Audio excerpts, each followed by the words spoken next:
안녕하세요. 아, 지난주에 우리 정수경 권사님께서 간증을 너무 잘해 주셔서 감사하고 도전이 되었습니다. 제가 이렇게 쓰는 자리가 이제 우리 정수경 권사님은 이제 그 달란트가 많으시잖아요. 저는 개척을 하고 그리고 또 이렇게 하면서 계속 직장 생활을 했고요.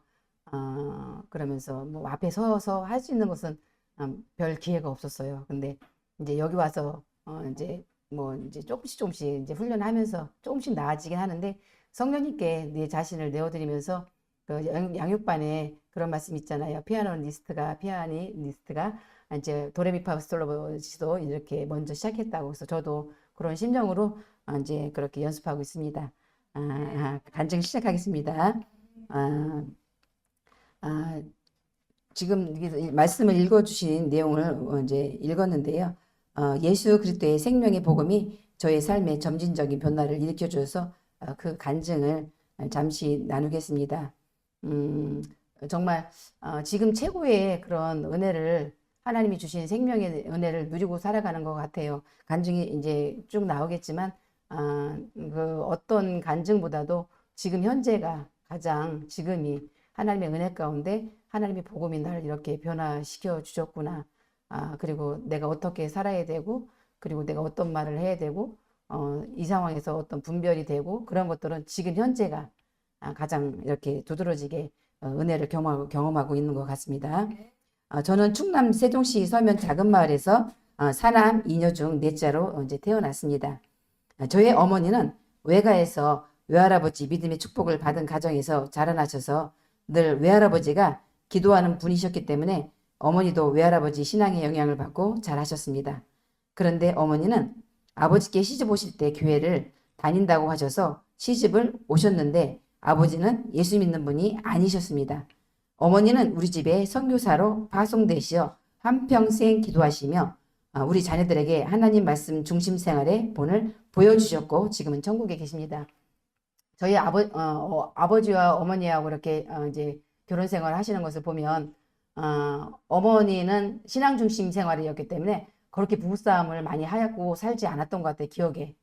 예, 그래서 어머니가 보면은 이제 방학 때 저희들이 방학 때 이렇게 구역 예배 또 드리게 해 주시고 또 이제 가정 예배도 드려 주시면서 성경 말씀을 계속 같이 읽게 해 주셨어요. 그래서 기억나는 말씀들을 머릿속에 담고서 이제 계속 반복적으로 말씀들을 이제 읽었기 때문에 그런 말씀들을 붙잡고 살았던 것 같아요. 그래서 성경 읽는 거 그리고 신앙생활이 어떤 것이라는 거를 좀 가슴 깊이 새기면서 살았습니다.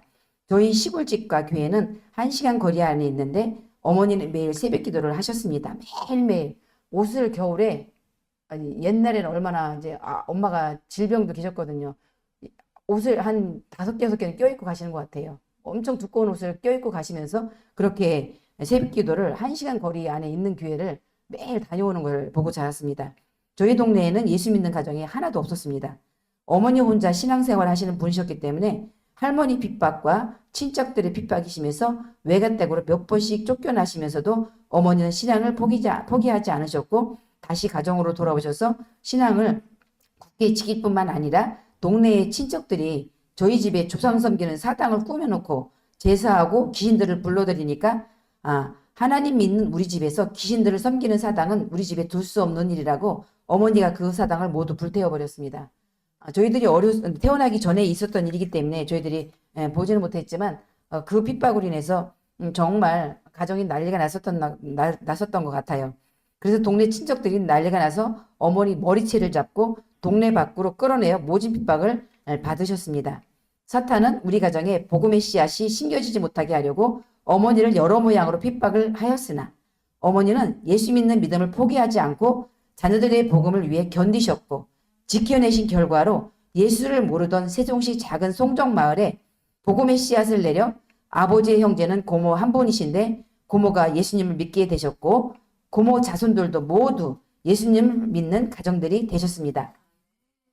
아버지도 오산에서 제가 고등학교를 다닐 때 아버지의 영혼 구원을 놓고 집중해서 금식 기도하며 아버지를 전도하였을 때 교회를 나가시게 되셔서 하나님께 감사했습니다. 그리고 동네 친척들도 어머니가 전도하셔서 교회 나가실 것 같지 않던 분들이 예수를 믿고 어머니가 주일에 인도하여 교회에 나가시는 것을 보고 송정마을에 교회가 생긴 것 같은 마음이 들었고 동네가 환하게 밝아 보였습니다. 제가 이제 직장 생활 이제 그 야간 고등학교를 다니면서 이렇게 집에 내려갈 때 가끔 내려가 보면 어머니가 전도해서 주일날 차를 태워서 이제 가잖아요.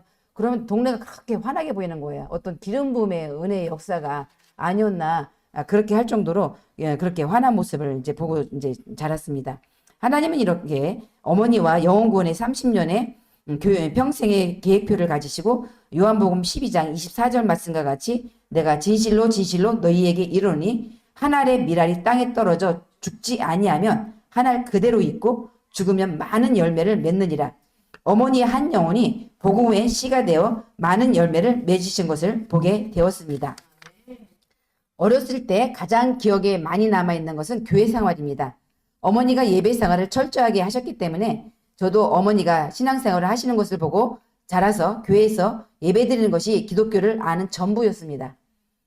예수 믿는 기독교가 저는 어렸을 때부터 좋아서 불교 믿는 친구들을 보면서 예수 믿지 않는 쟤네들은 지옥에 가는데 왜 교회를 안 다닐까 이상하다 생각하며 어머니가 믿는 하나님이 제일 높으신 분인 줄 알고 어머니 따라 교회에 가서 예배드리는 것이 당연한 생활이었습니다. 그러나 하나님은 저에게 예배 생활이 전부가 아닌 예수 그리스도의 복을 만나는 계기를 마련하고 계셨습니다. 요한복음 1장 12절 말씀입니다. 영접하는 자 곧 그 이름을 믿는 자들에게는 하나님의 자녀가 되는 권세를 주셨으니 예수님을 내 마음의 중심에 받아들이고 예수님이 나의 주인이심을 고백하면 하나님 자녀 되는 권세를 주시는데 예수 그리스도의 복음을 잘 이해하지 못하고 살았던 것입니다. 지금은 하나님께서 예수님을 통하여 이루신 구원의 기쁜 소식에 복음을 쉽게 들을 수 있고 복음이 무엇인지 공부할 수도 있고 새로운 피조물의 계시까지 복음이 확장되어 놀라운 시대에 살고 있는 것을 봅니다. 어느덧 저는 중학교를 졸업하고 가정에 도움이 되고자 고등학교를 경기도 오산시로 올라오게 되어 산업체 고등학교를 다니며 3교대로 8시간이라고 4시간은 학교 수업을 하면서 기숙사 생활을 했습니다. 그렇게 오산에서 학교 생활을 하며 신앙생활을 2년 정도 했을 때 교회 전도사님이 오셨는데 그분이 구약의 율법과 신약의 복음의 차이를 우리 학생들에게 전해 주셨습니다. 전도사님도 율법이냐 복음이냐 하는 기로에 서서 복음을 찾아 갈망하고 있던 중에 어느 분을 만나 교제 가운데 복음을 깨닫게 되셨고 신약의 바울 서신 말씀을 읽으시면서 예수님 믿는 것은 율법의 행위로 구원을 받는 것이 아니라 예수 그리스도의 십자가의 은혜로 말미암아 믿음으로 구원받는 것이라고 저희 학생들에게 가르쳐 주셨습니다.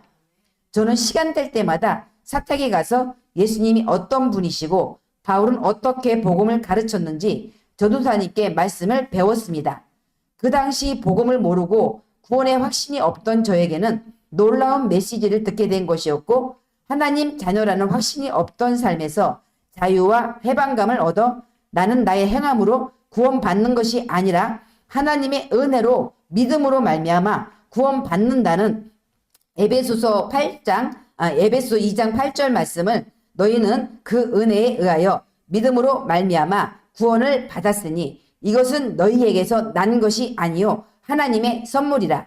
이 말씀으로 저는 구원의 확신의 담대함을 얻어서 암송하고 다녔습니다. 전도사님은 학생들에게 복음을 전해주시고 방언 기도를 받을 수 있도록 또한 인도해 주셔서 학생들이 방언을 받고 영적인 체험들을 간증하기 시작했습니다. 그런데 저는 방언 기도가 안 나와서 몇 개월 동안 사모하며 방언 기도 받기 위해 울며 기도했습니다. 하나님의 자녀는 누구나 성령을 받고 방언을 말할 수 있는 간단한 말씀을 몰라서 기도를 계속하는 가운데 방언을 받고 영적인 체험들을 갖게 되었습니다. 아까 우리 신경아 목사님이 말씀해 주신 것처럼 우리가 구원받으면 하나님의 자녀가 되면 이렇게 쉽게 방언을 누구나 받을 수 있는 것이었습니다.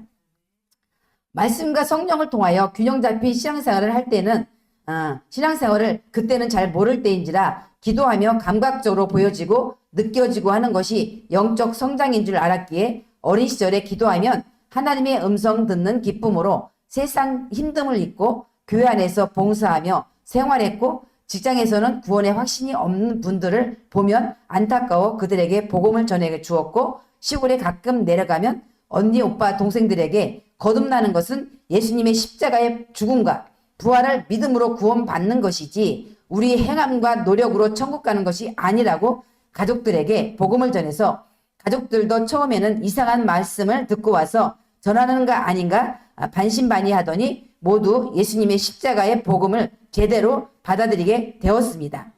우리 가족들이 모두 제가 구원의 확신이 없었기 그분들이 이제 우리 가족들이 구원의 확신이 없었고 율법적인 말씀에 있었기 때문에 제 말씀에 제가 전해 듣는 것에 이단이 아닌가, 이단에 넘어간 것이 아닌가 걱정했다고 합니다. 그러나 제가 복음을 계속해서 내려가서 전해줄 때에 우리 가족들도 율법에서 해방되어서 그들이 구원의 확신 갖고서 자유함을 얻는 것을 보았습니다. 이렇게 청년 시기를 보내던 때에 전도사님은 교회 개척을 하셨습니다. 저와 몇 명의 청년들은 전도사님을 따라 교회 개척을 하여 밤마다 두세 시간씩 기도하는 삶을 살았습니다. 그러니까 방언 받고 나니까 이제 어떤 영적인 체험들이 많이 일어나고 그리고 이제 환상도 보고 그리고 또 입신도 하고 영적인 체험들을 참 너무너무 많이 했어요.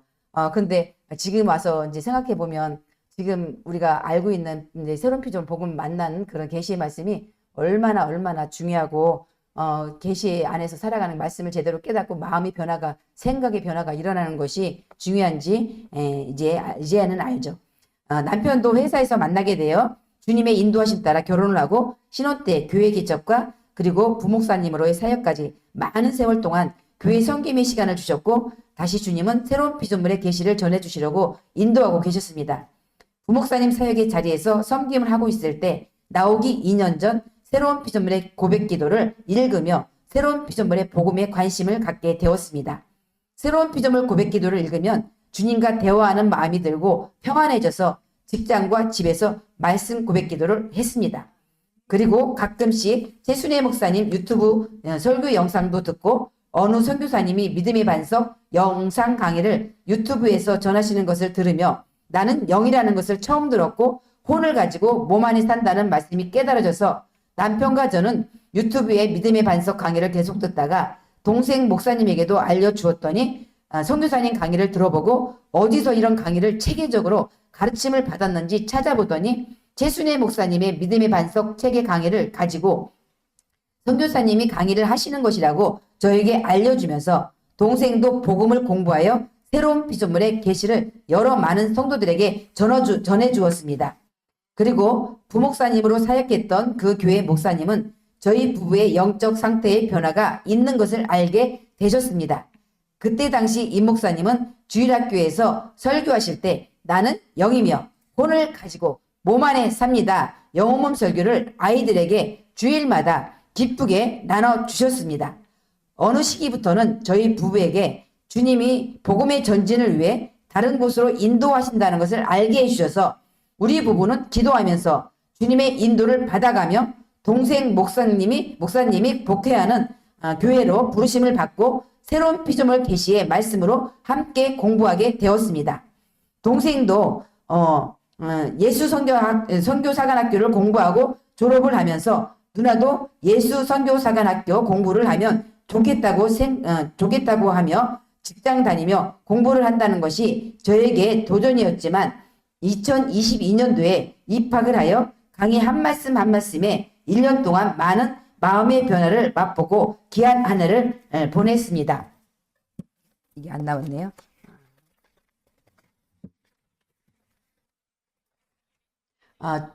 저의 인생의 최고의 선택은 예수선교사관학교 입학이었습니다. 예수선교사관학교를 입학하여 공부할 때 소그룹 코치로 신경화 목사님을 만나게 되었고 지금의 선교의 자리까지 만남을 가지고 주님의 부르심의 자리에 함께하고 있음을 하나님께 감사드립니다. 그리고 동생이 목회하는 교회에서 다시 뉴나이프 나눔 선교회로 부르심을 입고 복음의 전진이 있도록 협력해주는 동생 목사님에게도 진심으로 감사를 드립니다. 그리고 선교회가 창립하기 전 신목사님과 다른 새로운 피조물 말씀 고백에 관심 있는 분들이 라인방에서 말씀 고백을 하면서 저희 부부에게 변화가 있었던 것을 나누겠습니다. 새로운 피조물 말씀 고백을 할 때 저희 부부에게 있었던 간증입니다. 신경아 목사님과 저와 독서 나눔을 하고 있을 때 남편은 독서 나눔을 하지 않고 있었던 때라 제가 신목사님께 저희 목사님도 라인에서 말씀 고백 기도를 함께하면 좋겠다고 말씀드리니까 이 목사님이 함께 라인에 들어오셔서 말씀 고백하시는 거 신목사님도 좋다고 말씀하셔서 라인에서 여러 명이 함께 말씀 고백을 하게 되었습니다. 라인에서 함께 말씀 고백 기도하기 전에는 저와 남편은 서로의 의견의 차이를 좁히지 못해 힘들어하고 있었던 중이었는데 말씀 고백 기도 라인방에서 부부가 함께 말씀 고백을 매일 1시간 30분 정도 말씀을 포격을 하면서부터 서로에 대해 답답해하고 소통이 어려웠던 부부 갈등의 문제들이 말씀을 고백하면서 어둠의 장벽들이 무너졌습니다. 그래서 우리 부부는 새로운 피조물 말씀 고백 선포하는 시간이 좋아 기쁘고 즐거운 마음으로 선포했습니다. 그리고 말씀 고백하시는 분들에게 성령님의 임재가 풀어지도록 영의 모두에서 말씀을 고백했을 때 모두에게 은혜의 기름 부음이 충만한 시간이 되어 감사했습니다. 그리고 저는 뉴라이프 나눔 선교회와 함께하면서 믿음의 말씀사에서 나온 많은 서적들을 함께 독서 나눔하며 성령의 계시를 통해 저 혼자서는 들어가 볼 수 없는 성령의 빛을 경험하며 마음의 변화가 있었던 것을 나누겠습니다. 전에 믿음의 서적을 읽을 때는 하나님의 의도와 뜻을 깊이 있게 파악하지 못하고 책을 읽었는데 선교회에서 2년 넘게 독서 나눔을 하다 보니 말씀의 내용이 점점 깊이 있게 깨달아져 감사합니다. 이 땅에서 복음으로 하나님의 뜻을 이뤄낸 위대한 선배들의 믿음의 역사와 계시들을 독서 나눔을 통해 신목사님의 계시의 기름 부음을 풀어주시고 교훈해 주셔서 이전의 삶에서 새로운 피조물의 계시의 전진으로 눈이 열어지고 있어 주님께 감사드리고 신목사님과 지체분들에게도 감사드립니다. 그리고 저는 새 언약의 새로운 피조물의 계시의 공부로 인하여 정체성이 바뀌게 된 것이 감사합니다. 새로운 피조물의 계시를 배우며 알아가는 과정이 있었고 그 다음에는 성장과 성숙의 과정이 있다는 것을 알게 되었습니다. 뉴라이프 나눔 선교회에서 영적으로 변화가 된 것이 많이 있는데 개인적으로 30년 넘게 기도 생활을 전적으로 하면서 느낌과 보이는 현상을 따라 감각적인 신앙생활을 해왔었는데 이제는 새로운 피조물의 사고방식과 틀로 말씀과 성령으로 균형 잡힌 훈련을 뉴라이프 나눔 선교회 공동체에서 신목사님을 통해 변화를 이끌어내고 있어 감각적인 신앙에서 말씀의 진리의 체계로 바꿔지게 되었습니다. 로마서 5장 17절에 한 사람의 범죄로 말미암아 사망이 그 한 사람을 통하여 왕노릇하였은지 더욱 은혜와 의의 선물을 넘치게 받는 자들은 한 분 예수 그리스도를 통하여 생명 안에서 왕노릇하리로다. 저는 예수 그리스도를 통하여 하나님의 생명으로 세상을 다스리고 믿음으로 살아가는 자가 되었습니다. 남편과 제가 새로운 피조물 영적 성장으로 함께 전진하며 믿음의 교제를 하고 있어 너무 감사를 드립니다. 저는 이 복음을 새롭게 인식하는 과정을 거치면서 말씀의 계시가 안 될 때 성령께서 말씀을 계시로 깨닫게 되는 시간이 필요했었는데 남편도 말씀의 계시가 안 되어 말씀이 말하는 뜻을 알지 못해 답답해하는 시간이 있었습니다. 그래서 우리 목사님도 저도 그렇지만 이제 영적인 그런 말씀의 계시가 안 깨달아질 때 정말 너무나 답답해서 저에게 이렇게 제가 이렇게 말씀의 계시를 나눠드리면 힘들어하는 그때가 지금도 생각이 나는데 어떤 뜻인지 제대로 설명을 해라. 저도 설명을 이제 높은 수준에 있는 분들처럼 설명을 하지 못하는 부분들이 있었을 텐데 그 답답해하는 시간을 견뎠더니 정말로 또 우리 목사님에게 그 계시가 임해서 너무도 독서 나눔을 통해서 이런 말씀의 계시가 있게 되면서 너무 기뻤던 순간이 있었습니다. 마지막으로 건강의 회복입니다. 지금은 이렇게 제가 서서 이렇게 마이크를 들고 간증을 할 수 있지만 마이크를 이렇게 오래 들 수 있지도 못했고요. 서서 이렇게 있는 것도 너무 힘이 딸려서 이제 간증하는 곳이나 어떤 여기서 서서 하는 것도 힘들었던 때가 있었습니다. 베드로전서 2장 24절 친히 나무에 달려 그 몸으로 우리 죄를 담당하셨으니 이는 우리로 죄에 대하여 죽고 의에 대하여 살게 하려 하심이라. 그가 채찍에 맞음으로 너희는 남을 얻었나니. 저는 갑상선 기능 항진증으로 2년 전부터 올해 2월까지 많은 영적 싸움이 있었습니다. 병원에서는 그 갑상선 기능 항진증에 대한 그런 어떤 그 치수가 없다고 이제 그런 얘기를 들었어요. 근데 저는 갑상선 기능의 그런 모든 증상들을 그대로 치수는 없는데 기능을 그대로 또 이제 갖고 있더라고요. 기억력과 그리고 그 모든 것들이 체력적으로 너무나 힘든 상태를 갖고 있었습니다. 사탄은 건강을 이유로 말씀 앞에 전진해 나가지 못하게 하고 부르심에도 앞으로 나가는 것에 어려움을 주었습니다. 나는 이미 예수님께서 채찍에 맞음으로 나았음을 믿고 치유의 말씀을 계속 놓지 않고 말씀을 선포했습니다. 예수님이 값을 치셨기 때문에 내가 나았다는 것에 나는 물러서지 않고 성령님이 내 안에서 생명을 주시는 분이심을 붙들고 믿음의 자리를 지켜냈습니다. 지난 2년을 넘게 다리 근육통과 불면증과 체력이 소진된 상태에서 목소리 내기도 힘들었습니다. 지금은 목소리가 생기 있게 나오고 있습니다. 건강이 회복되도록 그동안 기도를 많이 해주셨거든요. 신목사님과 모든 지체분들께 감사를 드립니다. 그동안 저는 이렇게 믿음을 세웠습니다. 새벽에 말씀 고백 기도를 틀어놓고 속으로 따라하고 입 밖으로 소리를 내보려고 하며 나는 오늘 기쁨을 선택합니다. 나는 오늘 건강을 선택합니다. 주님은 나의 목자이십니다. 내가 사망의 음침한 골짜기로 다닐지라도 주께서 나와 함께 하십니다. 치유가 나의 생존권인 것을 주장하며 영적 싸움의 순간을 이겨왔습니다. 저는 치유의 말씀으로 계속 영을 세우고 말씀을 선포했습니다. 마태복음 8장 17절 말씀인데 이는 선지자 이사야를 통하여 하신 말씀에 우리 연약한 것을 친히 담당하시고 병을 짊어지셨도다 함을 이루려 하심이더라. 나의 연약한 것을 주님이 담당하셨으므로 나에게 하나님의 생명이 흐르고 있음을 선포하며 믿음을 계속 세웠습니다. 병원 치료와 한약으로도 도움을 받았습니다. 그리고 영적으로는 치유의 책들을 찾아 제 영안에 말씀을 계속 집어넣었습니다. 시편 107편 20절 말씀에 그가 그의 말씀을 보내요. 그들을 고치시고 위험한 지경에서 건지시는도다. 이 말씀을 계속 선포했습니다. 그러다가 올해 2월에 지인을 통해 건강원을 소개받아 한약을 먹으면서 말씀을 계속 또한 또 선포했습니다. 예수님이 채찍에 맞음으로 나는 이미 나은 자가 된 거야. 예수님이 나의 치유자시다. 나에게 말씀의 믿음을 심었고 사탄에게 선포한 것입니다. 나는 이미 건강한 자이다. 나는 이미 나은 자이다. 감각이 쏟으실 때 말씀이 나야. 이렇게 선포했습니다. 나의 옛사람은 십자가에서 예수님과 함께 죽었어 라고 지속적으로 주장한 결과 건강이 회복되었습니다. 지금은 걷는 것도 좋아졌습니다. 잠자는 것도 좋아졌습니다. 기억력도 좋아졌고 밥맛도 좋아졌고 체력도 좋아졌습니다. 불면증도 사라졌습니다.